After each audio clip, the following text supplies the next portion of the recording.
So welcome back to another lecture of electrical engineering lecture series. तो हमने महाट्रांसको की playlist चालू की है, आपको पता ही होगा, आपने थंबनेल और टाइटल में तो देखा ही होगा। तो इससे पहले हम लोगों ने ऑलरेडी 2 लेक्चर्स कवर किए जिसमें हमने नेटवर्क थियरी के जो क्वेश्चन है प्रीवियस ईयर एग्जाम्स में पूछे गए थे, डिफरेंट ट्रांसको एग्जाम में या फिर डिफरेंट एई एग्जाम्स में जो कोई भी लेटेस्ट एग्जाम हुए थे, तो वो क्वेश्चन हम लोगों ने ऑलरेडी कवर की है। अगर आपने वो वीडियो नहीं देखा तो आप जरूर से वो वीडियो देखना, वो एक क्विक रिवीजन हो जाएगा नेटवर्क थियरी से रिलेटेड। तो आज की हम लेक्चर में देखेंगे पावर सिस्टम। तो चलिए बिना टाइम वेस्ट किए लेक्चर स्टार्ट करते हैं।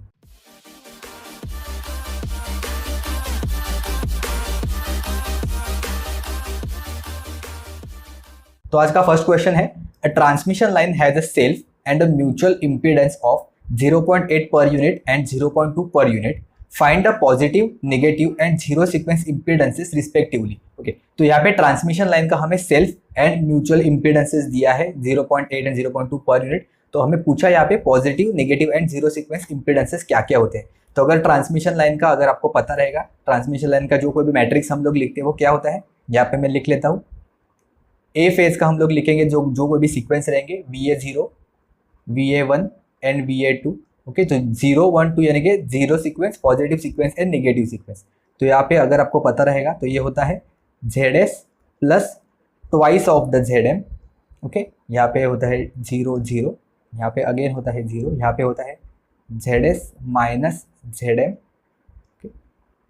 यहाँ पे डायगोनल मैट्रिक्स होता है, आप यहाँ पे देख सकते हो ZS माइनस ZM। ओके, ये होता है इम्पीडेंस का मैट्रिक्स एंड देन आगे होता है IA0, IA1 and IA2। Okay, तो ये होता है ट्रांसमिशन लाइन से रिलेटेड, जहाँ पे ZS होता है सेल्फ इम्पीडेंस एंड जो ZM होता है वो होता है म्यूचुअल इम्पीडेंस। तो यहाँ पे हम लोग डायरेक्टली फॉर्मूला में लिख लेंगे zero sequence, positive sequence and negative sequence क्या होता है।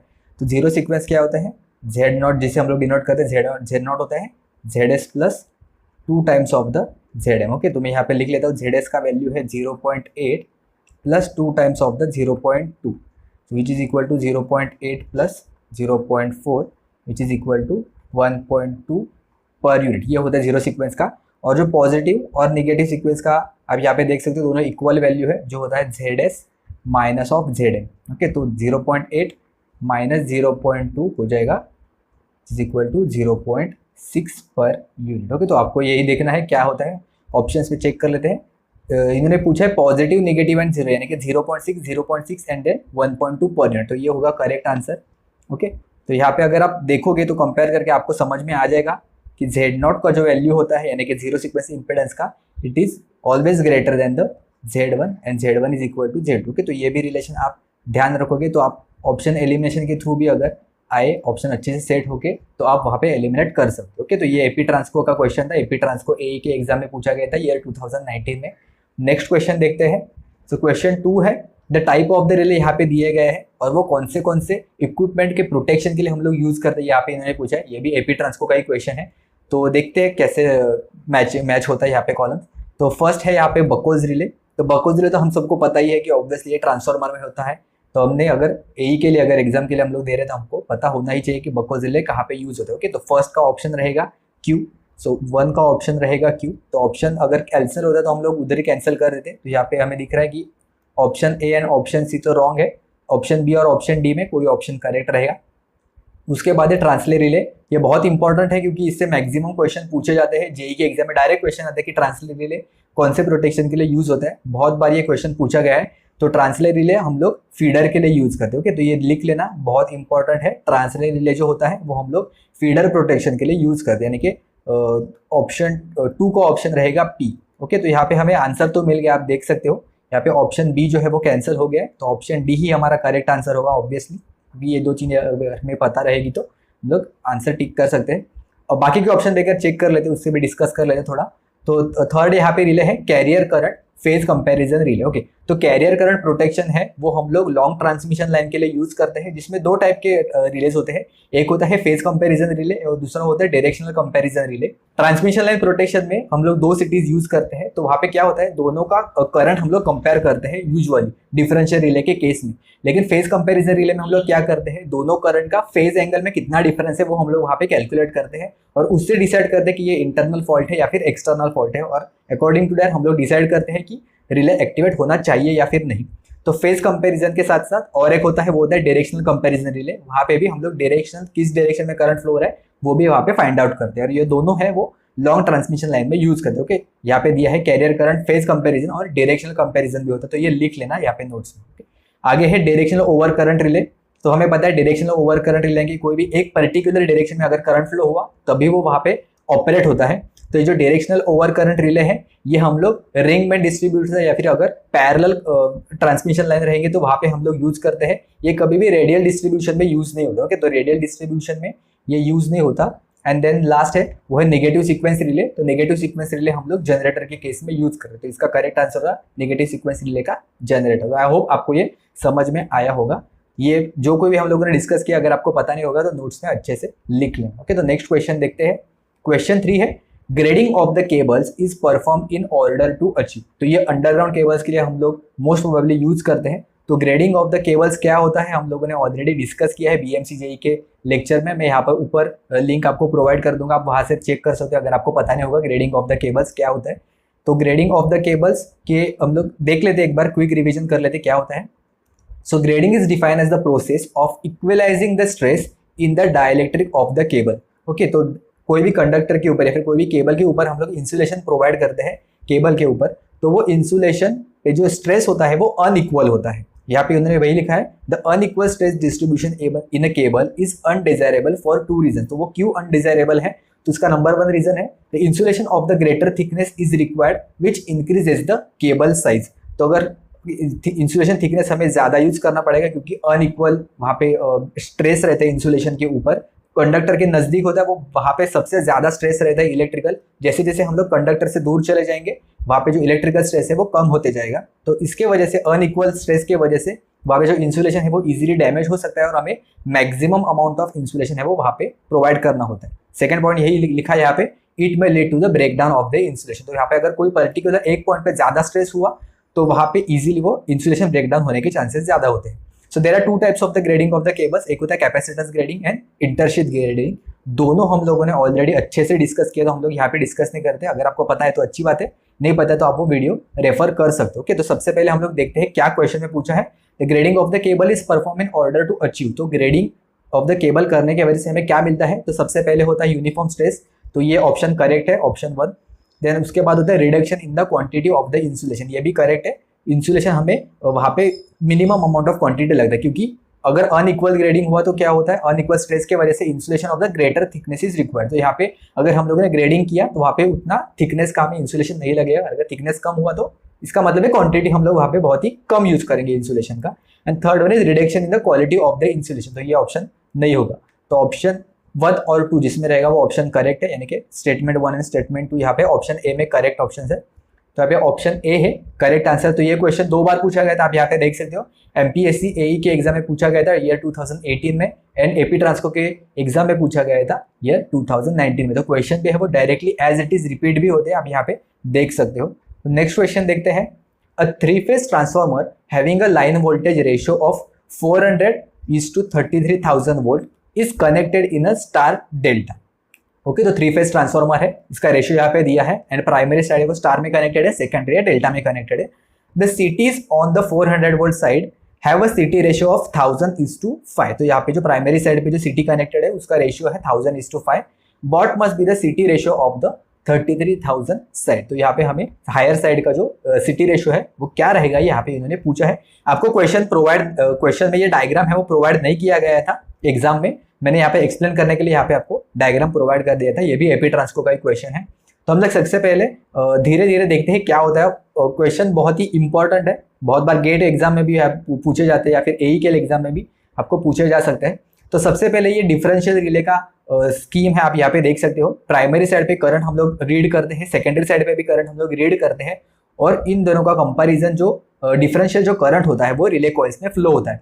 आइडियली इन रिले कॉइल्स में 0 करंट फ्लो होना चाहिए।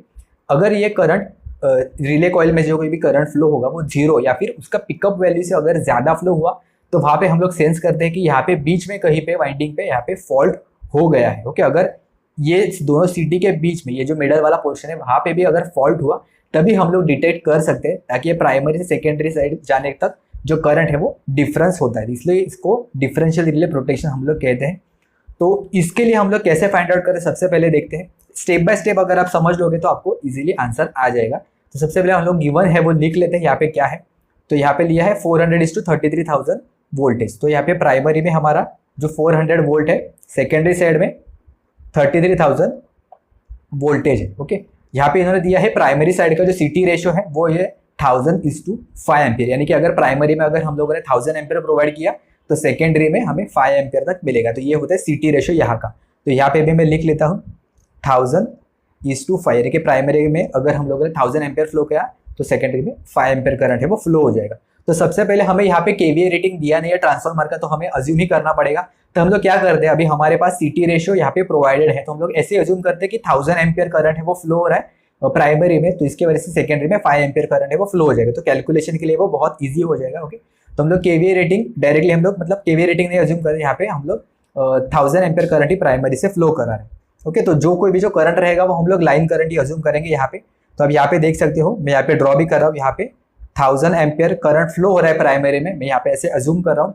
ओके, तो अगर ये प्राइमरी में करंट फ्लो हो रहा है 1000 एम्पियर, तो यहाँ पे भी आप देख सकते हो ये 1000:5 है, तो सीटी के फेज में। ओके, तो यहाँ पे आपको लाइन और फेज का कंसेप्ट बहुत क्लियर होना चाहिए। मैं आपको यहाँ पे लिख ले रहा हूँ। करंट में क्या होता है, अगर वो स्टार फैशन में कनेक्टेड है तो वहाँ पे लाइन करंट और फेज करंट दोनों इक्वल होता है, और डेल्टा के केस में जो लाइन करंट होता है it is √3 times of the phase current, correct.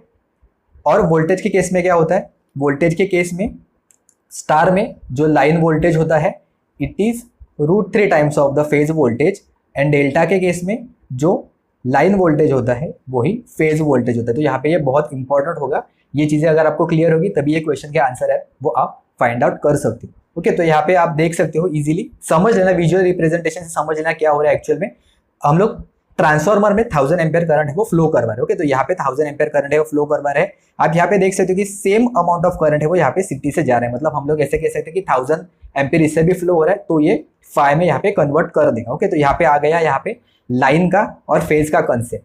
तो यहाँ पे डेल्टा में हम लोगों ने क्या देखा था कि लाइन करंट होता है it is equal to the √3 times of the phase current. Okay, तो सीटी के सबसे पहले यहाँ पे फेज में है वो 5 एम्पियर करंट है वो फ्लो करने लगेगा। ओके, 5 एम्पियर करंट है वो फ्लो करने लगेगा क्योंकि 1000:5। ओके, यहाँ पे मैं लिख रहा हूँ, चाहिए तो यहाँ पे देख सकते हो, यहाँ पे जो 5 एम्पियर करंट है वो फ्लो होगा। ओके, ये जो लाइन है ये लाइन का है, जो कोई भी वाइंडिंग के अक्रॉस उसे हम लोग फेज कंसिडर करते हैं, और फेज का आउटर पोर्शन जो रहता है हम लोग यहाँ पे देख सकते हो ये लाइन का करंट रहेगा, करेक्ट। मतलब ये लाइन वाला पोर्शन रहेगा जिसे हम लोग कहते हैं लाइन करंट, और ये जो वाइंडिंग में रहेगा उसे हम लोग कहते हैं फेज करंट। तो यहाँ पे आप देख सकते हो डेल्टा फैशन में कनेक्टेड है, तो डेल्टा फैशन में फेज करंट हमारा हम लोगों ने आईपी यानी कि 5 एम्पियर कंसिडर किया है। तो यहाँ पे जो लाइन है करंट जो फ्लो होगा वो होगा √3 टाइम्स ऑफ द 5 एम्पियर। तो मतलब जो कोई भी करंट यहाँ पे आगे फ्लो होगा, यहाँ से आगे, यहाँ पे 5 एम्पियर है, ऊपर से भी 5 एम्पियर है। आप यहाँ पे देख सकते हो ये जो 5 एम्पियर है ये यहाँ से ऊपर चला जाएगा और ये यहाँ से यहाँ पे ऐड हो जाएगा। तो ये 5 एम्पियर, ये 5 एम्पियर, मतलब यहाँ पे लाइन करंट है वो ऑब्वियसली 5 एम्पियर से ज्यादा रहेगा। तो वो 10 एम्पियर नहीं होता है, वो होता है √3 times of the phase current. Okay, तो यहाँ पे मैं लिख रहा हूँ 5 टाइम्स ऑफ द √3। तो ये जो अमाउंट ऑफ करंट है ये यहाँ से फ्लो होगा, ये हमेशा लाइन करंट होता है, ये भूलना मत। ओके, ये लाइन करंट है, ये यहाँ से फ्लो हो रहा है।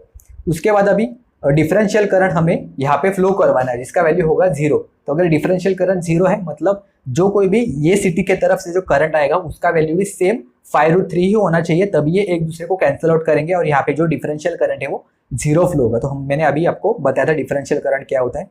तो हम लोग ऐसे ही अज्यूम करते हैं कि यहाँ पे जो करंट फ्लो हो रहा है तो वो भी 5√3 टाइम्स ऑफ द करंट ही रहेगा, यानी कि अगर इसका वैल्यू आप कैलकुलेट करोगे तो वो होता है 8.66। ओके, तो ये भी करंट हम लोग ऐसे रिवर्स, जिसका हमें सिटी रेशियो पता होता है वहां से हम लोग प्रोसीड आउट करते हैं, यहाँ से करंट फाइंड आउट करते हैं, सेम करंट हम लोग अपोजिट डायरेक्शन में फ्लो करवाने की कोशिश करते हैं, और फिर यहाँ का जो वैल्यू है हम लोग सिटी का रेशियो वो हम लोग फाइंड आउट करने की कोशिश करते हैं। ओके, तो यहाँ पे हमें पता चलेगा कि जो कोई भी सिटीज है वो स्टार में कनेक्टेड है, उसके सेकेंडरी साइड पे जो करंट आएगा वो होगा 5√3। ओके, तो सबसे पहले मैं आपको बता देता हूँ, मैं आपको बताना भूल गया कि अगर स्टार और डेल्टा फैशन में कनेक्टेड है, ट्रांसफार्मर जो है वो प्राइमरी स्टार में सेकेंडरी डेल्टा में है, तो यहाँ पे क्या होता है स्टार और डेल्टा की वजह से यहाँ पे 30 डिग्री का फेज डिफरेंस आ जाता है करंट में।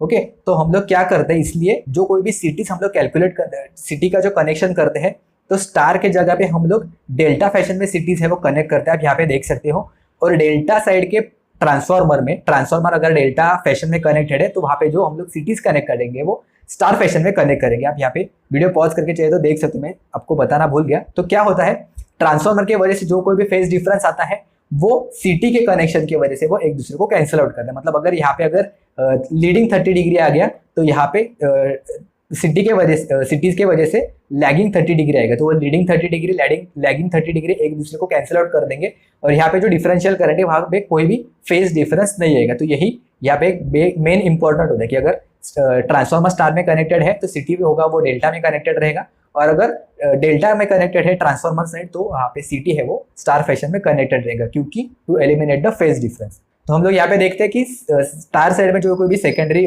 करंट है वो है 5√3 यानी कि 8.66। तो अभी यहाँ पे सिटी रेशियो फाइंड आउट करने से पहले हमें secondary side of the transformer में यानी कि यहाँ पे लाइन में कितना करंट फ्लो होता है वो हमें फाइंड आउट करना होगा। तो हम लोग फाइंड आउट करते हैं सबसे पहले वो क्या होता है। तो हमें पता ही है कि केवीए जो प्राइमरी साइड का जो केवीए होता है वही सेकेंडरी साइड का केवीए होता है ट्रांसफॉर्मर के केस में। जो कोई भी प्राइमरी और सेकेंडरी केवीए रेटिंग है वो सेम होता है। तो ये होता है √3 times of the VL/IL is equal to √3 times of the VL/IL। Okay, तो मैं यहाँ पे लिखता हूँ √3 टाइम्स ऑफ द VL कितना था 400 वोल्ट, वो लाइन वोल्टेज हमें दिया है। IL का वैल्यू हम लोगों ने 1000 एम्पियर है वो अज्यूम किया था, it is equal to √3 times of the VL हमें सेकेंडरी साइड का दिया था 33,000। ओके, ये 33,000 एंड IL सेकेंडरी यहाँ का वैल्यू हमें पता नहीं है। ओके, तो हम लोग ये फाइंड आउट करेंगे यहाँ से कितना आता है। तो अगर आप फाइंड आउट करोगे IL का वैल्यू तो ये आएगा आपको 12.1212 एम्पियर। तो इतना अमाउंट ऑफ जो करंट है वो अभी लाइन में फ्लो होगा of the secondary of the transformer. तो यहाँ पे जो लाइन में करंट फ्लो होगा अभी ये वाला लाइन होगा। ओके, ये पर्टिकुलर होगा, ये फेज होगा, ये होगा यहाँ पे, ये होगा लाइन करंट। ओके, तो लाइन करंट का वैल्यू हमें डायरेक्टली मिल गया। लाइन करंट का वैल्यू है 12.1। ओके, तो हमें सिटी के प्राइमरी साइड का भी करंट पता चल गया और सिटी का सेकेंडरी साइड का भी हमें यहाँ पे करंट है वो पता चल गया। तो हम लोग यहाँ से फाइंड आउट करते जो कोई भी सिटी रेशियो रहेगा, मैं यहाँ पे लिखता हूँ सिटी रेशियो रहेगा, सेकेंडरी साइड का सिटी रेशियो रहेगा वो होगा 12.1212 डिवाइडेड बाय 8.66। ओके, तो अगर आप ये वैल्यू फाइंड आउट करोगे तो आपको आंसर मिलेगा अराउंड 1.4। तो ये होगा सिटी रेशियो। तो अगर आप ऑप्शन से चेक करोगे तो आपको पता चलेगा कि 7 डिवाइडेड बाय 5 अगर आप फाइंड आउट करोगे तो इसका आंसर आता है 1.4 और बाकी कोई भी ऑप्शन इसमें करेक्ट नहीं है। यहाँ पे ऑप्शन ए है वो करेक्ट आंसर हो जाएगा। इसका मतलब क्या 7:5 कि अगर हम लोगों ने प्राइमरी में 7 एम्पियर करंट फ्लो किया, यहाँ पे 7 एम्पियर करंट फ्लो किया तो सेकेंडरी साइड पे यहाँ पे 5 एम्पियर है वो फ्लो होता है। ओके, तो आई होप आपको मेथड समझ आया होगा क्या होता है, कैसे फाइंड आउट करते हैं। यहाँ पे अगर आपको फास्ट लग रहा है तो आप लिख लेना अच्छे से, वीडियो चाहिए तो दोबारा देखना रिवर्स करके, आपको अच्छे से समझ में आ जाएगा। बहुत ईजी है। अगर आपको फिर भी कुछ डाउट हुआ तो हम लोग टेलीग्राम के ग्रुप पे डिस्कस करके आप मुझे वहाँ पे मैसेज कर देना। इससे बहुत सारे क्वेश्चन आए हैं, अगर आपको सिमिलर क्वेश्चन मिले तो वो भी सॉल्व करना। अगर आपको नहीं सॉल्व है तो हम लोग टेलीग्राम के ग्रुप पे डिस्कस करेंगे। ओके, अगर आपको कुछ भी डाउट है आप कमेंट्स में भी मुझे पूछ सकते हो। ये भी क्वेश्चन एपी ट्रांसको का ही था ईयर 2019 में। तो नेक्स्ट क्वेश्चन देखते हैं क्या है। क्वेश्चन 5 है the geometric mean radius of a conductor in terms of the radius R of an individual strand for a 3 equal strands as shown in the figure. तो हमें पता ही है जो बंडलिंग ऑफ द कंडक्टर करते हैं हम लोग, वहाँ पे मल्टीपल कंडक्टर्स हम लोग यूज करते हैं instead of the single conductor. तो उसी से रिलेटेड यहाँ पे क्वेश्चन पूछा है कि यहाँ पे इन्होंने पूछा है कि ज्योमेट्रिकल मीन रेडियस यानी कि GMR ये पर्टिकुलर डायग्राम का क्या होगा, जहाँ पे ये जो डॉटेड लाइन से यहाँ पे ये रेडियस का वैल्यू है। ओके, ये है यहाँ से यहाँ तक रेडियस, ये है R, मैं यहाँ पे लिखता हूँ ये है R। ओके, सबका सेंटर टू सेंटर है वो डिस्टेंस है। आप यहाँ पे देखते हैं सेंटर टू सेंटर है 2 वाला डिस्टेंस। तो यहाँ पे इन्होंने पूछा GMR का वैल्यू क्या है। तो सबसे पहले GMR हम लोग देखते हैं एक बार डेफिनेशन क्या होता है। सो ज्योमेट्रिकल मीन रेडियस यानी कि GMR is basically the geometric mean of distances between the strands of the conductor. तो ये कोई भी स्ट्रैंड्स है कंडक्टर के, तो उन दोनों के बीच में डिस्टेंस कितना होगा। प्लेन डिस्टेंस, सिंपल डिस्टेंस नहीं होता, ये होता है ज्योमेट्रिक मीन डिस्टेंस। ओके, तो हमें इसलिए यहाँ पे आप जो ऑप्शन देखोगे वो सब अंडर रूट के ऑप्शन है। तो हम लोग सबसे पहले देखते हैं इसका मेथड क्या होता है। सबसे पहले फाइंड आउट करना, तो अगर आपको डिस्टेंस यहाँ पे फाइंड आउट करना है GMR का, तो ये फॉर्मूला होता है GMR का वैल्यू अगर हमें फाइंड आउट करना है तो डिस्टेंस बिटवीन, यहाँ पे 3 स्ट्रैंड्स है, मैं यहाँ पे मार्क कर रहा हूँ, ये स्ट्रैंड नंबर 1, ये स्ट्रैंड नंबर 2 और ये है स्ट्रैंड नंबर 3। ओके, तो यहाँ पे ऑप्शन रहेगा, जो फॉर्मूला होता है वो होता है D11 यानी कि ये फर्स्ट स्ट्रैंड का खुद से डिस्टेंस कितना है उसे हम लोग सेल्फ लिंकेज या फिर self linkage mutual flux linkage जो होता है, अगर आपने वो कंसेप्ट पढ़ा होगा तो आपको ये समझ में आ जाएगा कि हम लोग D11 भी क्यों ले रहे हैं, यानी कि ये स्ट्रैंड का खुद के वजह से कितना फ्लक्स है वो यहाँ पे जनरेट हो रहा है। उसके तो इसके लिए हम लोग यहाँ पे डिस्टेंस भी कंसिडर करते हैं वहाँ पे। तो D11, उसके बाद D12 यानी कि distance between strand 1 and strand 2, उसके बाद होता है D13। ओके, सिमिलरली हम लोग क्या करेंगे, हर एक स्ट्रैंड के लिए एक खुद से और बाजू वाले के जो स्ट्रैंड है उसके साथ हम लोग डिस्टेंस है वो फाइंड आउट करेंगे। तो यहाँ मैं फटाफट लिखता हूँ D22 multiply by D21 multiply by D23। Okay, उसके बाद आएगा D13 या फिर D31 भी आप वैसे कह सकते हैं, चाहे तो D31 लिखता हूँ। ओके, तो आपको कंफ्यूजन नहीं होगा। D32 multiply by D33। Okay, तो यहाँ पे जितने टर्म्स हम लोग मल्टीप्लाई करते हैं वही टर्म्स हम लोग यहाँ पे कंसिडर करेंगे 1 डिवाइडेड बाय 9, क्योंकि यहाँ पे हम लोगों ने 9 टर्म्स कंसिडर किए हैं तो इसलिए हम लोग 1/9 लेंगे। अगर यहाँ पे 3 रहेगा तो यहाँ पे आपको ऊपर आ जाएगा 1/3। तो इसे हम लोग फटाफट जो वैल्यूज है वो सब्स्टिट्यूट कर लेते हैं। क्या होता है, तो D11 का वैल्यू क्या होता है, तो D11 का जो वैल्यू अगर आपको पता रहेगा तो वो होता है, हम लोग कंसिडर करते हैं R डैश का वैल्यू हम लोग वहाँ पे कंसिडर करते हैं, मल्टीप्लाई बाय D12 अगर आप देखोगे तो ये होगा R, centre to centre consider करना तो ये होगा R और बाद में वापस R। तो यहाँ पे टोटल डिस्टेंस है वो होता है 2 टाइम्स ऑफ द R, तो यहाँ पे होगा 2R। सिमिलरली D13 का वैल्यू है वो होगा 2R।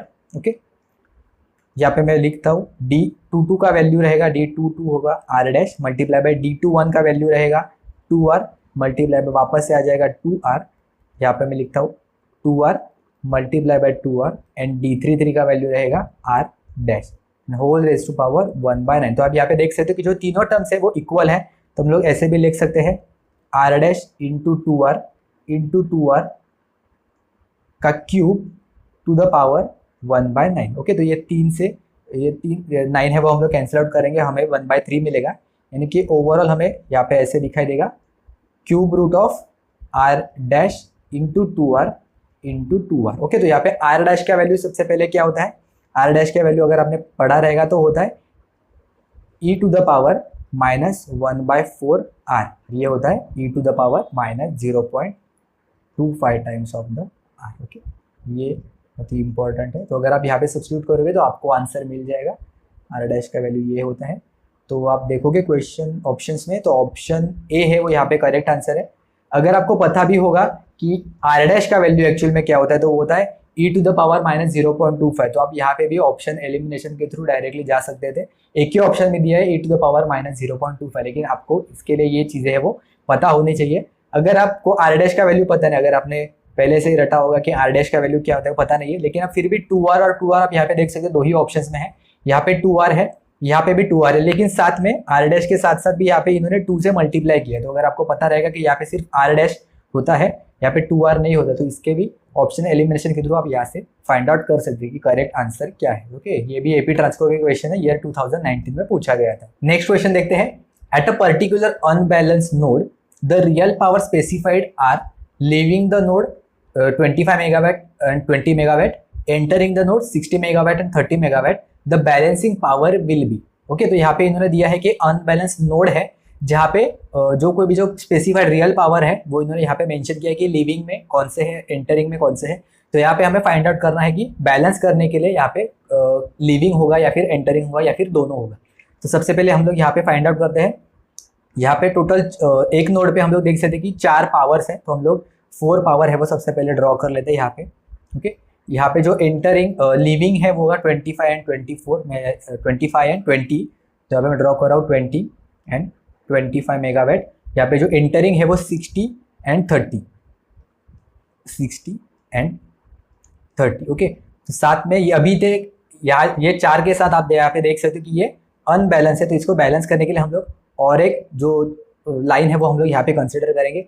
हम लोग यहाँ पे एंटरिंग या फिर लिविंग आप कोई भी ले सकते हैं, उसका कोई भी प्रॉब्लम नहीं है। अगर हमें बैलेंस करना है तो हमें पता होना चाहिए कि जो इनकमिंग होता है sum of the incoming should be equal to the sum of the outgoing. तो इनकमिंग कितना है यहाँ पे 30 प्लस यहाँ पे मैं एक्स वैल्यू यहाँ पे कंसिडर कर रहा हूँ 30, 60 प्लस एक्स का value is equal to outgoing का वैल्यू कितना है 20 प्लस 25। ओके, तो यहाँ पे हो जाएगा 90 plus X which is equal to 45। यहाँ पे आंसर हो जाएगा x इज इक्वल टू -45। तो इधर यहाँ पे -45 आ रहा है, इसका मतलब हम लोगों ने जो x का डायरेक्शन कंसिडर किया है वो अपोजिट डायरेक्शन रहेगा। तो यहाँ पे हम लोगों ने क्या कंसिडर किया था, इनकमिंग कंसिडर किया था। तो यहाँ पे इसका मतलब होगा x is outgoing of 45 megawatt, ये होगा करेक्ट आंसर यहाँ पे। तो आउटगोइंग यानी कि लीविंग द नोड, तो option B 45 megawatt leaving the node, ये यहाँ पे करेक्ट आंसर हो जाएगा। ओके, हम लोग जैसे KCL लगाते हैं, सिमिलरली अगर आप यहाँ पे भी KCL लगाओगे, लेकिन यहाँ पे KCL के जगह पे यहाँ पे पावर हम लोग कंसिडर कर रहे हैं, रियल पावर इन्होंने दिया है, तो आपको डायरेक्टली आंसर आ जाएगा। नेक्स्ट क्वेश्चन है, a 3-phase transmission line operating at VS is equal to 400 kV, यानी कि सेंडिंग एंड वोल्टेज है वो है 400 kV and has the ABCD parameters, it is A is equal to D is equal to 0.8 at an angle 0, B parameter का value है 100 at angle 90 degree ohms and C का value है 0.5 into 10 to the power -6 at an angle 90 degree mho. Okay, what is the value of the inductive shunt reactor required for compensating the Ferranti effect. तो यहाँ पे हमें सबसे पहले क्या देखना है, इंडक्टिव शंट रिएक्टेंस का वैल्यू हमें फाइंड आउट करना है। What is the value of inductive shunt reactance, okay, for compensating the Ferranti effect. तो सबसे पहले आपको फेरेंटी इफेक्ट पता होना चाहिए। तो फेरेंटी इफेक्ट क्या होता है, हम लोग ट्रांसमिशन लाइन में कैसे होता है, हम लोग एक सेंडिंग वोल्टेज सेंड करते हैं और यहाँ पे हमें रिसीविंग एंड पे हमें जो वोल्टेज है वो मिलता है। तो यूजुअली यहाँ पे बीच में कोई भी हमारा जो ट्रांसमिशन के जो पैरामीटर्स होंगे, ट्रांसमिशन लाइन के पैरामीटर्स वो यहाँ पे प्रेजेंट होते हैं। मैक्सिमम केसेस में वहाँ पे ट्रांसमिशन लॉसेस होते हैं, जिसके वजह से जो सेंडिंग एंड वोल्टेज होता है वो हमेशा greater than the receiving end voltage, या फिर हम लोग ऐसे कह सकते हैं कि रिसीविंग एंड पे जो वोल्टेज है वो कम मिलता है हमें as compare to the sending, क्योंकि यहाँ पे बीच में यहाँ पे जो है वो लॉसेस होते हैं। लेकिन फेरेंटी इफेक्ट में क्या होता है, इन केस ऑफ फेरेंटी इफेक्ट में क्या होता है, हमें जो रिसीविंग एंड वोल्टेज मिलता है हमें सेंडिंग एंड से ज्यादा मिलता है। ओके, तो फेरेंटी इफेक्ट अगर आपको लगेगा कि रिसीविंग एंड वोल्टेज अगर हमें ज्यादा मिल रहा है सेंडिंग एंड से, तो ये अच्छी बात है, लेकिन ऐसा नहीं होता है, क्योंकि हमारे जो इक्विपमेंट्स कनेक्टेड होते हैं वो यूजुअली एक पर्टिकुलर वोल्टेज रेंज पे ऑपरेट होने के लिए हम लोग डिजाइन करते हैं। तो इसलिए over voltage and under voltage दोनों कंडीशन पे जो इक्विपमेंट्स है वो डैमेज हो सकते हैं। हमें जितना रिक्वायरमेंट है उतना ही हमें वोल्टेज है वो उसे प्रोवाइड करना, तो इसलिए हमें फेरेंटी इफेक्ट है वो सबसे पहले कम करना पड़ता है। तो यूजुअली अगर हमें वोल्टेज ज्यादा मिल रहा है तो मतलब हम लोग ऐसे कंसिडर कर सकते हैं कि वहाँ पे वो कैपेसिटिव इफेक्ट की वजह से हमें जो वोल्टेज है वो ज्यादा मिलता है। अगर आप डिटेल में पढ़ोगे फेरेंटी इफेक्ट तो आपको समझ में आ जाएगा कि हम लोग ऐसे अज्यूम करते हैं कि रिसीविंग एंड साइड पे हमें ज्यादा कैपेसिटिव जो लोड है वो प्रेजेंट है, वर्चुअली वो कैपेसिटिव लोड है वो प्रेजेंट है, इसके वजह से हमें जो फेरेंटी इफेक्ट है वो वहाँ पे दिखाई देता है। तो अगर हमें कैपेसिटिव इफेक्ट ज्यादातर हमें रिसीविंग एंड साइड पे दिखाई दे रहा है तो इसको कंपनसेट करने के लिए हम लोग यहाँ पे जो इंडक्टिव शंट रिएक्टर है वो वहाँ पे यूज करेंगे, क्योंकि जो कैपेसिटर है और जो इंडक्टर है वो उसका एक दूसरे का जो वैल्यू है वो कैंसिल आउट करेंगे। अगर रिसीविंग एंड साइड पे यहाँ पे कैपेसिटिव इफेक्ट हमें दिखाई दे रहा है तो अगर हम लोग यहाँ पे शंट यहाँ पे कनेक्ट करेंगे रिसीविंग एंड साइड पे, तो हमें जो कोई भी वोल्टेज है वो यहाँ पे कंपनसेट होके मिल जाएगा, यानी कि जो कोई भी VR का वैल्यू ज्यादा मिल रहा है वो कंपनसेट होके almost compare to the VS का वैल्यू है वो मिल जाएगा। फिर तो ABCD ट्रांसमिशन पैरामीटर क्या होता है, ABCD ट्रांसमिशन पैरामीटर अगर आपको आपने पढ़ा होगा 2-पोर्ट नेटवर्क में, तो वहाँ पे उसका इक्वेशन होता है VS is equal to A times of the VR plus B times of the IR। Okay, तो ये होता है इक्वेशन का वैल्यू, जहाँ पे सेंडिंग एंड होता है VS, रिसीविंग एंड होता है VR, receiving end voltage, and IR होता है रिसीविंग एंड का करंट। और A और B आप यहाँ पे देख सकते हो, यहाँ पे इन्होंने दिया है। अगर ये होता है नॉर्मल कंडीशन के केस में, अगर हमें कंपनसेट करना है तो कंपनसेशन करने के बाद क्या होगा, कंपनसेशन करने के बाद VS का वैल्यू है और जो VR का वैल्यू है वो इक्वल हो जाएगा। ओके, ये वाला जो इक्वेशन रहेगा वो हम लोग बिफोर कंपनसेशन के लिए यूज करते हैं, तो मैं यहाँ पे लिखता हूँ, ये होगा बिफोर कंपनसेशन। तो अगर हम लोगों ने कंपनसेशन किया तो VS का वैल्यू है वो VR के इक्वल आ जाएगा। तो मैं यहाँ पे ये जो वैल्यू है मैं यहाँ पे इक्वेशन में सब्स्टिट्यूट करता हूँ, तो यहाँ पे हमें मिल जाएगा VR होता है VR is equal to A times of the VR plus B times of the IR। Okay, तो यहाँ पे मैं VR है वो एक साइड पे करता हूँ, तो मिल जाएगा मुझे 1 minus AVR is equal to B times of the IR। तो अगर आप यहाँ पे देखोगे VR डिवाइडेड बाय IR का वैल्यू हो जाएगा B divided by 1 minus A। VR divided by IR मतलब क्या, यहाँ पे होगा VR, यहाँ पे IR, VR divided by IR, यानी कि यहाँ पे सेकेंडरी साइड पे अगर हम इसका रेशो लेंगे तो हमें मिलेगा कितना इम्पीडेंस कितना है यहाँ पे। ओके, तो इसलिए हम लोग इसे ऐसे भी कह सकते हैं कि इसका जो वैल्यू है वो होगा, जो हम लोग शंट रिएक्टेंस कनेक्ट करेंगे यहाँ पे, शंट रिएक्टेंस हम लोग कनेक्ट करेंगे, शंट रिएक्टेंस कनेक्ट करेंगे, उसका जो वैल्यू रहेगा वो होगा b divided by 1 minus a। तो हमारे पास ऑब्वियसली यहाँ पे प्रेजेंट है, b का वैल्यू कितना है, हम लोग डायरेक्टली सब्स्टिट्यूट करेंगे, जो भी शंट रिएक्टेंस का वैल्यू होगा, एक्सेस का वैल्यू है b divided by 1 minus a। तो b कितना दिया है यहाँ पे, इन्होंने दिया है b का वैल्यू है 100 डिवाइडेड बाय 1 माइनस a का वैल्यू कितना है, a का वैल्यू है 0.8। तो ये हो जाएगा 100 divided by 0.2 which is nothing but 500 ohms. Okay, तो हम लोग जो कोई भी शंट इम्पीडेंस यहाँ पे कनेक्ट करेंगे, शंट रिएक्टर कनेक्ट करेंगे, उसका जो वैल्यू रहेगा वो होगा 500 ओम्स। तो यहाँ पे ऑप्शन सी है, ये करेक्ट आंसर है 500 ओम्स। तो आई होप आपको ये समझ में आया होगा। नेक्स्ट क्वेश्चन देखते हैं। The incremental fuel cost of 2 generating units are given by, यहाँ पे 2 इक्वेशन दिया है, दोनों दो डिफरेंट जनरेटिंग स्टेशंस का, where PG1 and PG2 are the real power generated by the units। Okay, और जो IC1 और IC2 है वो है इंक्रीमेंटल फ्यूल कॉस्ट, यहाँ पे जो PG1 PG2 है वो है रियल पावर का वैल्यू।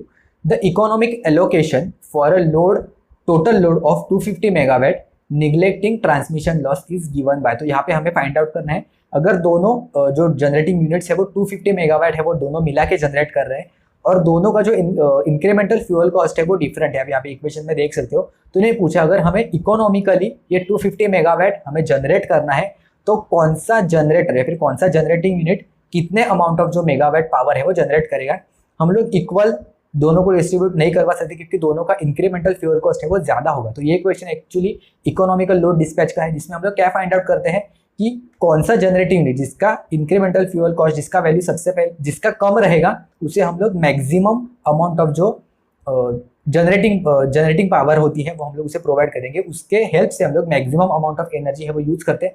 ऐसा नहीं कि 100% हम लोग उसी को देंगे, दोनों का एक कॉमन पॉइंट निकालेंगे जहाँ पे हमें इकोनॉमिकली दोनों से जनरेटिंग करके हमें मैक्सिमम बेनिफिट हो जाएगा। तो इसके लिए हम लोग मैक्सिमम पावर ट्रांसफर का एक आइडिया ले सकते हैं। मैक्सिमम पावर ट्रांसफर थ्योरम में क्या होता है, मैक्सिमम पावर में यहाँ पे मैं ड्रॉ कर रहा हूँ कि अगर लोड का जो रेजिस्टेंस का वैल्यू है वो अगर सोर्स रेजिस्टेंस की वैल्यू के इक्वल रहेगा, या फिर जो थेवेनिन के इक्वल रहेगा, यहाँ पे RS लिख रहा हूँ, सोर्स रेजिस्टेंस और RL।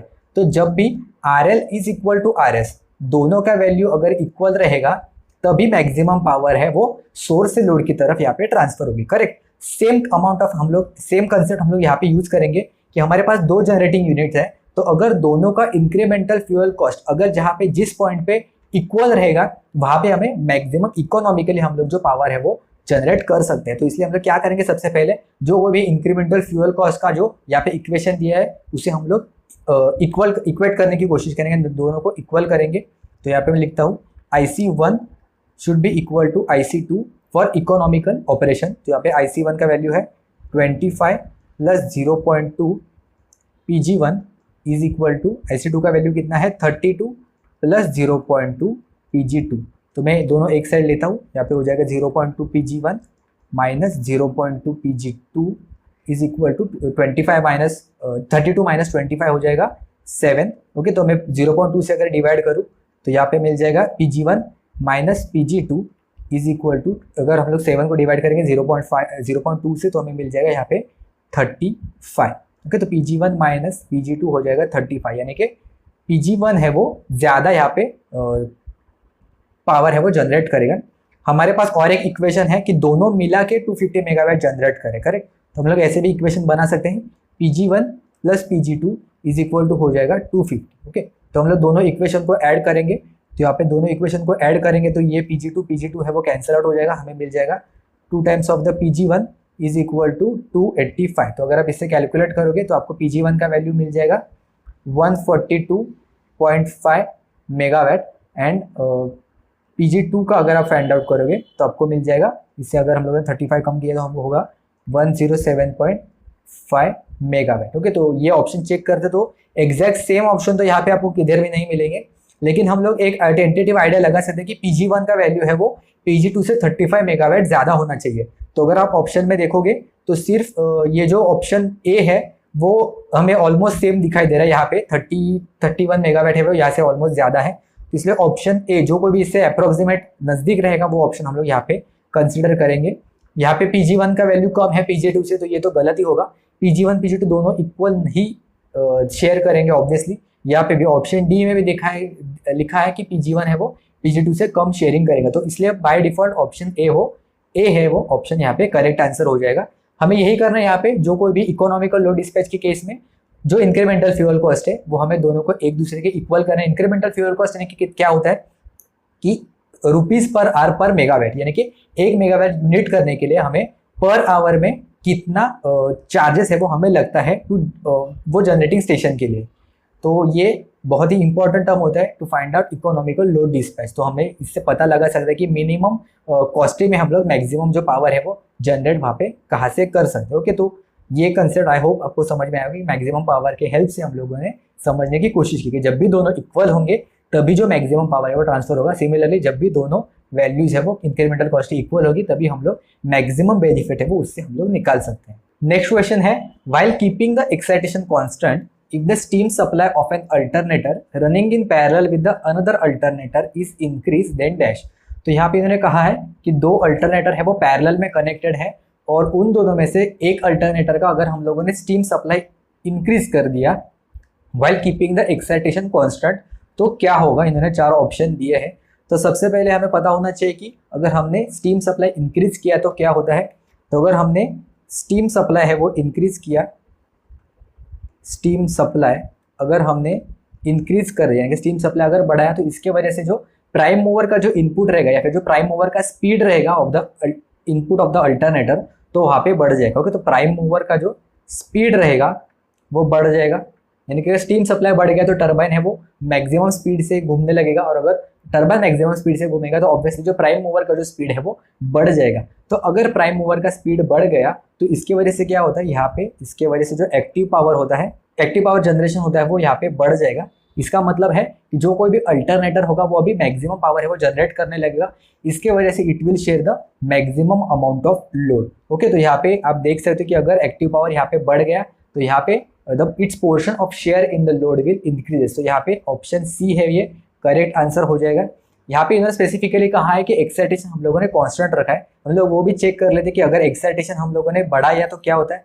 अगर यहाँ पे हमने एक्साइटेशन का वैल्यू है वो अगर इंक्रीज कर दिया तो एक्साइटेशन इंक्रीज करने की वजह से जो कोई भी रिएक्टिव पावर शेयरिंग होता है तो वो रिएक्टिव पावर शेयरिंग है वो यहाँ पे बढ़ जाएगा और जो एक्टिव पावर रहेगा, यहाँ पे जो एक्टिव पावर रहेगा वो कांस्टेंट रहेगा। एक्टिव पावर में कोई भी चेंज नहीं आएगा। अगर हम लोगों ने एक्साइटेशन बढ़ाया तो यहाँ पे रिएक्टिव जो पावर है वहाँ पे चेंज आ जाएगा। रिएक्टिव पावर चेंज होगा लेकिन एक्टिव पावर है वो कांस्टेंट रहेगा। तो अगर रिएक्टिव पावर बढ़ा और एक्टिव पावर है तो कांस्टेंट रहा, मतलब क्या हुआ, अगर पहले ऐसा वैल्यू था, ओके, ये है रिएक्टिव वैल्यू x1, ये है एक्टिव पावर का वैल्यू p1। अगर हम लोगों ने p1 कांस्टेंट ही रखा और जो अभी x1 का वैल्यू है वो बढ़ के अभी हो गया x2 का वैल्यू। ओके, ये हो गया x1 का वैल्यू बढ़ गया हो गया x2, तो अभी फाई का वैल्यू है वो इंक्रीज हो जाएगा, φ2 ये हो गया φ1। तो अगर हमारा φ2 का value is greater than the φ1 है तो इसका मतलब क्या होगा, अगर एंगल बढ़ा तो जो पावर फैक्टर का वैल्यू है वो कम होते जाएगा। तो अगर यहाँ पे एक्साइटेशन हम लोगों ने बढ़ाया तो रिएक्टिव पावर का वैल्यू है वो बढ़ जाएगा और जो पावर फैक्टर का वैल्यू है वो यहाँ पे कम होते जाएगा। तो इसलिए एक्साइटेशन यहाँ पे कांस्टेंट रखा है तो रिएक्टिव पावर और पावर फैक्टर का यहाँ पे कोई भी सवाल नहीं आएगा।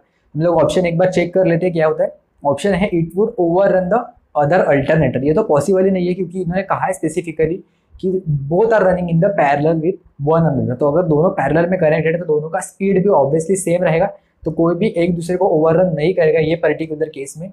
It's rotor will fall back in phase with respect to the other machine, ये कंडीशन भी यहाँ पे नहीं होगा। And its power factor would be decrease. तो यहाँ पे इन्होंने कहा है कि while keeping the excitation constant, हम लोगों ने यहाँ पे एक्साइटेशन कांस्टेंट रखा है, एक्साइटेशन नहीं बढ़ा है। तो अगर एक्साइटेशन नहीं बढ़ा है तो यहाँ पे पावर फैक्टर डिक्रीज है वो नहीं होगा। तो इसलिए ऑप्शन डी भी यहाँ पे गलत आंसर है। It's portion of the share in the load will increase, ये करेक्ट आंसर है अगर हम लोगों ने स्टीम सप्लाई इंक्रीज किया, क्योंकि स्टीम सप्लाई इंक्रीज करने की वजह से जो प्राइम मूवर का जो स्पीड है वो इंक्रीज होता है।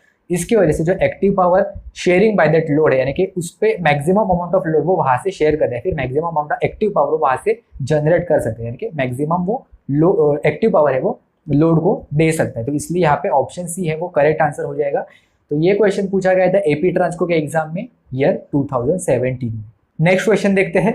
इन a 132 kV system the line to ground capacitance is 0.01 microfarad and the inductance is 4 Henry. What is the value of voltage appearing across the circuit breaker pole if the magnetising current to be interrupted is 5 ampere instantaneous. Okay, तो यहाँ पे इन्होंने कहा है 132 केवी का system है, capacitance और जो इंडक्टेंस का वैल्यू यहाँ पे इन्होंने क्वेश्चन में दिया है, और करंट का वैल्यू भी इन्होंने दिया जो हमें मैग्नेटाइजिंग जो करंट है वो हमें इंटरप्ट करना, तो सर्किट ब्रेकर जो इंटरप्टिंग करंट होता है ये इसका वैल्यू इन्होंने दिया 5 एम्पियर करंट है वो हमें इंटरप्ट करना है। तो यहाँ पे इन्होंने पूछा है कि सर्किट ब्रेकर के कॉन्टैक्ट के अक्रॉस कितना वोल्टेज अपीयर होगा। ओके, तो हम लोग देखते हैं, तो यहाँ पे प्रोस्पेक्टिव वोल्टेज जिसे हम लोग कहते हैं वो सर्किट ब्रेकर के कॉन्टैक्ट के अक्रॉस आ जाता है। तो यहाँ पे जो 1/2 Li² है वो इक्वल हो जाता है 1/2 CV², क्योंकि इलेक्ट्रोमैग्नेटिक एनर्जी जो होती है, स्टोर एनर्जी होती है, वो सर्किट ब्रेकर के कॉन्टैक्ट्स के अक्रॉस आते हैं वो इलेक्ट्रोस्टैटिक एनर्जी में कन्वर्ट हो जाती है। तो यहाँ पे हम लोग दोनों इक्वल है वो ऐसे हम लोग अज्यूम करेंगे। इसके वजह से अगर ये हम लोग सॉल्व करने की कोशिश करें तो हमें मिलेगा Li² is equal to CV², दोनों अगर एक साथ लेंगे तो ये होगा V² is equal to I² L/C। अगर हम लोगों ने स्क्वायर रूट लिया तो हो जाएगा V × I √LC L/C। तो अगर हम लोग इस फॉर्मूला में डायरेक्टली वैल्यू सब्स्टिट्यूट करेंगे तो हमें आंसर है वो मिल जाएगा। I का वैल्यू मैं यहाँ पे सब्स्टिट्यूट कर रहा हूँ 5 एम्पियर, × L का वैल्यू है 4 एंड डिवाइडेड बाय C का वैल्यू कितना है, C का वैल्यू 0.01 इंटू 10⁻⁻6। तो अगर आप ये कैलसी में डाल के देखोगे तो आपको डायरेक्ट आंसर है वो आपको मिल जाएगा। इसका करेक्ट आंसर है 100 kV। अगर आप देखोगे चेक करके तो इसका आंसर आ जाएगा 100 kV। तो इतना अमाउंट ऑफ जो वोल्टेज है वो सर्किट ब्रेकर के कॉन्टैक्ट्स के अक्रॉस आ जाएगा। ओके, तो आपको सिर्फ ये फॉर्मूला अगर आपने याद किया तो भी आपको समझ में आ जाएगा। V is equal to I multiply by √L divided by C। Okay, तो ये है प्रोस्पेक्टिव वोल्टेज का फॉर्मूला और ये है option D is a correct answer. Next question देखते हैं। A single core cable is designed to work for a single phase system with a peak voltage of 220 kV. The maximum permissible stress in a dielectric is not to exceed 20 kV per mm. For economical size, the overall core diameter of the cable is dash. तो हमें यहाँ पे overall core diameter of the cable है वो सबसे पहले find out करना है। तो यहाँ पे इन्होंने क्या दिया है कि मैक्सिमम पीक वोल्टेज है वो केबल में से जो कितना अमाउंट ऑफ वोल्टेज है वो है 220 kV, और जो कोई भी डाइलेक्ट्रिक का जो परमिसिबल स्ट्रेस वैल्यू है वो दिया है 20 kV पर mm। इससे ज़्यादा नहीं होना चाहिए कि पर mm में 20 kV से ज़्यादा नहीं होना चाहिए। अगर इससे ज़्यादा चला गया तो जो केबल है वो डैमेज हो सकती है। तो सबसे पहले हम फॉर्मूला है वो देख सकते हैं। सबसे पहले फॉर्मूला होता है G मैक्स, यानी कि मैक्सिमम डाइलेक्ट्रिक स्ट्रेस कितना होता है वो हम लोग फाइंड आउट कर सकते हैं। परमिसिबल डाइलेक्ट्रिक स्ट्रेस का वैल्यू वो होता है V max divided bye R, जहाँ पे V मैक्स होता है मैक्सिमम वोल्टेज एंड R होता है रेडियस। तो यहाँ पे हम लोग वैल्यूज है वो सब्स्टिट्यूट करते हैं। तो G मैक्स का वैल्यू है 20 kV पर mm। ओके, तो R का हमें सबसे पहले फाइंड आउट करना, तो R में यहाँ पे लेता हूँ, यहाँ पे हो जाएगा 220 kV एंड डिवाइडेड बाय यहाँ पे हो जाएगा 20 kV पर mm। ओके, तो ये kV से kV कैंसिल आउट हो जाएगा, 220 डिवाइडेड बाय 20 हो जाएगा 11 और ये ऊपर चला जाएगा तो यहाँ पे हो जाएगा 11 mm। तो अगर यहाँ पे रेडियस का वैल्यू है वो यहाँ पे हमें 11 mm मिल गया, और हमें पूछा है क्वेश्चन में कोर का डायमीटर कितना होगा। ओके, तो D होगा obviously 2 times of the R which is nothing but 22 mm। तो यहाँ पे 22 mm है वो ऑप्शन यहाँ पे करेक्ट आंसर है। यहाँ पे एक ही आपको ध्यान में रखना है कि जो कोई भी V मैक्स का वैल्यू है वो आपको दिया है, तो मैक्सिमम वैल्यू दिया है या फिर आपको एवरेज वैल्यू दिया है वो आपको सबसे पहले समझना होगा कितना वैल्यू है, डायरेक्टली आप यहाँ से फाइंड आउट कर सकते हैं। तो सिमिलर टाइप का क्वेश्चन पूछा गया था PTCUL यानी कि power transmission corporation of Uttarakhand limited के एग्जाम में पूछा गया था ईयर 2017 में ही। यहाँ पे आप क्वेश्चन देख सकते हो, find the most economical value of the diameter of the single core cable to be use is 50 kV single phase system. Same है, the maximum permissible stress in the dielectric is not to be exceeded by the 40 kV पर cm। यहाँ पे mm की जगह पे cm है। यहाँ पे एक चीज और है, यहाँ पे इन्होंने जो कोई भी वोल्टेज दिया है यहाँ पे 50 kV दिया है, तो हमें जो कोई भी V मैक्स का वैल्यू लेना पड़ेगा वो होगा √2 times of the 50 kV। Okay, √2 क्यों लिया, क्योंकि हम लोगों ने इसे, ये RMS का वैल्यू है और जो √3 है वो √2 से अगर हम लोगों ने इसको मल्टीप्लाई किया तो हमें मिल जाएगा मैक्सिमम वैल्यू। ओके, ये 50 है, ये VRMS का वैल्यू है। तो अगर हमें V मैक्स का वैल्यू चाहिए तो √2 से मल्टीप्लाई करना पड़ेगा, तो ये होगा V मैक्स का वैल्यू। आपको सेम फॉर्मूला यूज करना है, R is equal to V max divided by G max. Okay, तो इसका वैल्यू क्या आएगा, कितना आएगा, ये आप हमें कमेंट्स में बताओगे, ये मैं कैलकुलेट नहीं करूँगा। ओके, तो नेक्स्ट क्वेश्चन देखते हैं। क्वेश्चन 13 है, the transmission lines are transpose to reduce dash. तो सबसे पहले ट्रांसमिशन लाइन हम ट्रांसपोज क्यों करते हैं सबसे पहले देखते हैं, यही इन्होंने एक्चुअल में क्वेश्चन में पूछा गया है। ट्रांसपोजिशन मतलब क्या होता है, इसका एक स्पेसिफिक डिस्टेंस, जो कोई भी ट्रांसमिशन लाइन होती है स्पेसिफिकली 3 फेज ट्रांसमिशन लाइन, वो एक पर्टिकुलर डिस्टेंस के बाद हम उसका जो पोजीशन है वो चेंज करते हैं। आप यहाँ पे देख सकते हैं टोटल अगर हम लोगों ने डिस्टेंस है वो x किलोमीटर कंसिडर किया, तो वो x/3 डिस्टेंस के बाद हम उसका जो पोजिशनिंग है वो चेंज करते हैं। क्योंकि ये 3 फेजेस है तो ऑब्वियसली इसको हर एक पोजीशन पे जाना पड़ेगा, तो इसलिए हम लोगों ने x/3 और x/3 डिस्टेंस पे इसका जो पोजीशनिंग है वो चेंज की है। तो ऐसा क्यों करते हैं transposition? To maintain the constant voltage drop across the each conductor. इसके वजह से जो कोई भी वोल्टेज ड्रॉप होता है वो कांस्टेंट रहेगा फ्रॉम सेंडिंग एंड से रिसीविंग एंड पे आने तक। To maintain the equal voltage at the receiving end of the transmission line for all phases. Okay, तो सेंडिंग एंड से रिसीविंग एंड पे जाने के वक्त अगर वोल्टेज ड्रॉप अलग अलग हुआ हर एक उसके डिस्टेंस की वजह से, तो यहाँ पे क्या हो जाएगा, यहाँ पे वोल्टेज ड्रॉप अगर डिफरेंट हुआ तो यहाँ पे हर एक फेज का जो वोल्टेज है वो डिफरेंट मिलेगा एट द रिसीविंग एंड, जो अनडिजायरेबल है। तो इसलिए हम लोग ट्रांसपोजिशन कर दे। And the last is to reduce the disturbances to the nearby communication line. Okay, तो अगर नियर बाय कम्युनिकेशन लाइन को बहुत वो सेंसिटिव होते हैं, वो सिग्नलिंग है वो बहुत इजीली डिस्टर्ब हो सकती है, तो इसके वजह से हम लोग जो ट्रांसपोजिशन है वो प्रोवाइड करते हैं, क्योंकि इसके अराउंड जो फ्लक्स वगैरह प्रोवाइड होते हैं, इंडक्टेंस वगैरह का जो कंसेप्ट है अगर आपने पढ़ा होगा, तो इसके वजह से जो कम्युनिकेशन लाइन्स है वो डिस्टर्ब हो जाती है, उसके अंदर के जो सिग्नल्स है वो। तो इसके लिए हम लोग ट्रांसपोजिशन है वो प्रोवाइड करते हैं ताकि पर्टिकुलर एक कोई भी फेज में ज़्यादा वहाँ पे डिस्टर्बेंसेस है वो प्रोवाइड जनरेट ना हो। तो हम लोग ऑप्शन में देखते हैं। सबसे पहले ऑप्शन फेरांटी इफेक्ट का कोई भी यहाँ पे सवाल नहीं है, स्किन इफेक्ट एंड इफिशियंसी भी नहीं है, proximity effect and current density ये भी नहीं है। ऑप्शन डी यहाँ पे करेक्ट आंसर है, interference with the neighbouring communication lines. Okay, तो ये हम लोग अवॉइड करने के लिए या फिर ये रिड्यूस करने के लिए हम लोग ट्रांसपोजिशन है वो प्रोवाइड करते हैं फॉर ट्रांसमिशन लाइन। तो ये भी एपी ट्रांसको का क्वेश्चन था ईयर 2017 का।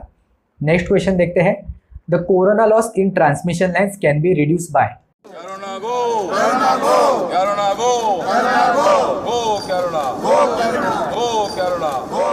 तो वो कोरोना अलग था और ये कोरोना अलग होता है। ये कोरोना स्पेसिफिकली इलेक्ट्रिकल इंजीनियरिंग के स्टूडेंट्स को ही है, नहीं होता है। तो कोरोना लॉस का फॉर्मूला क्या है आप यहाँ पे नीचे देख सकते हो। ऑब्वियसली ये एग्जाम में प्रोवाइडेड नहीं था, तो यहाँ पे एफ का वैल्यू है, ये होता है सप्लाई फ्रीक्वेंसी।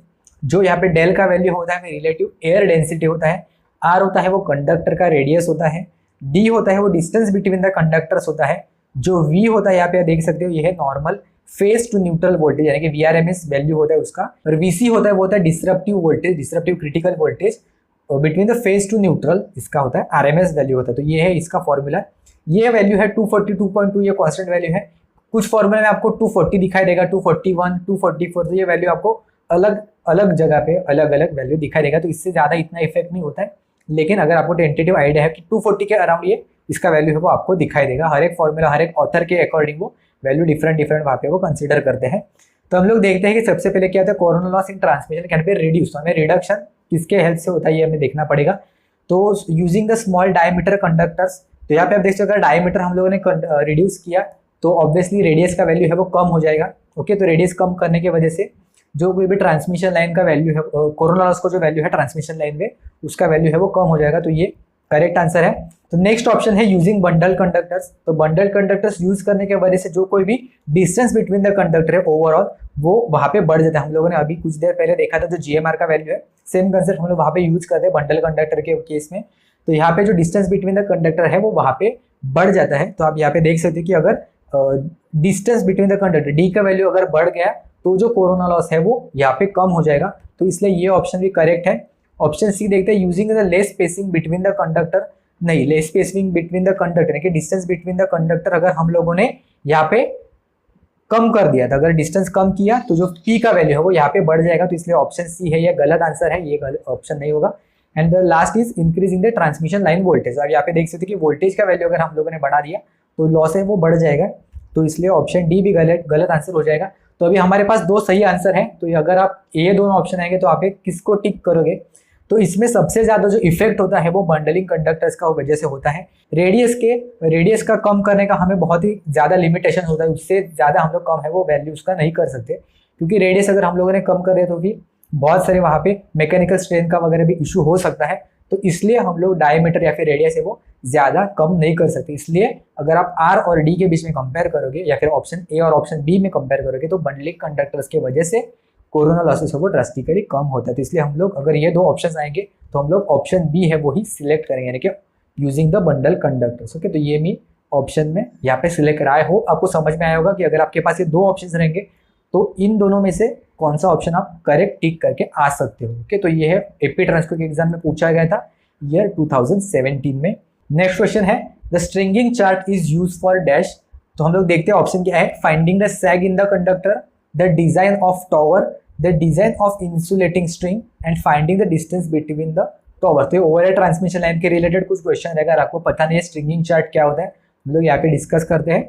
तो stringing chart is basically a graph between sag tension with the temperature. तो हम लोग एक्स एक्सिस पे टेम्परेचर प्लॉट करते हैं और वाई एक्सिस पे हम लोग टेंशन और सैग है वो प्लॉट करते हैं। आपको पता रहेगा कि सैग और जो टेंशन है वो एक दूसरे से इनवर्सली प्रोपोर्शनल है, यानी कि अगर सैग बढ़ा तो टेंशन है वो कम होगा, अगर टेंशन बढ़ा तो सैग है वो कम होगा। क्योंकि टेंशन मतलब जितना टाइटली वो कनेक्ट रहेगा जो ओवरहेड ट्रांसमिशन है दो टॉवर के बीच में, तो उतना ही सैग है या फिर जो लूज हो उतना ही कम लूज होगा। अगर ज्यादा टाइट है तो कम लूज होगा ऑब्वियसली, और अगर ज्यादा लूज हुआ तो वहां पे वो कम टाइट होगा। तो यही होता है सैग और जो टेंशन है वो एक दूसरे से इनवर्सली प्रोपोर्शनल होते हैं। तो यहाँ पे इन्होंने क्या कहा है कि स्ट्रिंगिंग चार्ट क्या होता है, तो यहाँ पे finding the sag in the conductor. तो टेम्परेचर बढ़ने की वजह से सैग है वो यहाँ पे बढ़ जाता है। आप यहाँ पे देख सकते हो अगर टेम्परेचर जैसे हम लोग बढ़ाते जाएंगे सैग का वैल्यू है वो यहाँ पे कम होगा और सैग का वैल्यू वो बढ़ते जाएगा, और अगर सैग का वैल्यू बढ़ा जो टेंशन का वैल्यू है वो यहाँ पे कम होते जाएगा। बहुत सिंपल है, सैग और टेंशन है वो इनवर्सली प्रोपोर्शनल होते हैं। तो यहाँ पे हम यही पढ़ते हैं कि finding the sag in the conductor. Okay, तो ऑप्शन ए है यहाँ पे करेक्ट आंसर हो जाएगा। तो आज के लेक्चर में हम इतने ही क्वेश्चन है वो कवर करने वाले हैं। आने वाले पार्ट्स में हम लोग जो रिमेनिंग क्वेश्चंस है बहुत अच्छे अच्छे क्वेश्चंस है वो हम लोग कवर करेंगे। जरूर से वो वीडियो देखना। अगर आपको यहाँ पे कुछ भी डाउट है तो आप हमें टेलीग्राम पे मैसेज कर सकते हो या फिर नीचे कमेंट्स में भी बताना। अगर आपको कुछ अच्छा लगा, कोई चीज़ नए से समझ में आई हो तो वो भी हमें ज़रूर कमेंट्स में फीडबैक देना। आपका फीडबैक की वजह से ही हमें जो रिस्पॉन्स है वो समझ में आ जाएगी, आपको समझ में आ रहा है कि नहीं। ये वीडियो अगर आपको हेल्पफुल लगा, अच्छा लगा तो अपने दोस्तों के साथ भी शेयर कर देना। अगर चैनल पे नए हो तो सब्सक्राइब भी कर देना और ये वीडियो को लाइक कर देना। जितना आप ये वीडियो मैक्सिमम दोस्तों के साथ शेयर करोगे, लाइक करोगे, कमेंट करोगे तो उसके वजह से ये जो वीडियो है मैक्सिमम स्टूडेंट्स तक पहुंचेगा। यूट्यूब एल्गोरिदम के हेल्प से ये मैक्सिमम स्टूडेंट तक रीच होगा, तो इसके वजह से हमें भी बहुत ज़्यादा मोटिवेशन मिलेगा। तो आई होप आपको ये वीडियो समझ में आया होगा। अगर आपको कुछ भी डाउट है तो हमें बेझिझक मैसेज कीजिएगा। ओके, तो चलिए अब हम मिलते हैं नेक्स्ट वीडियो में पावर सिस्टम पे और क्वेश्चंस के साथ।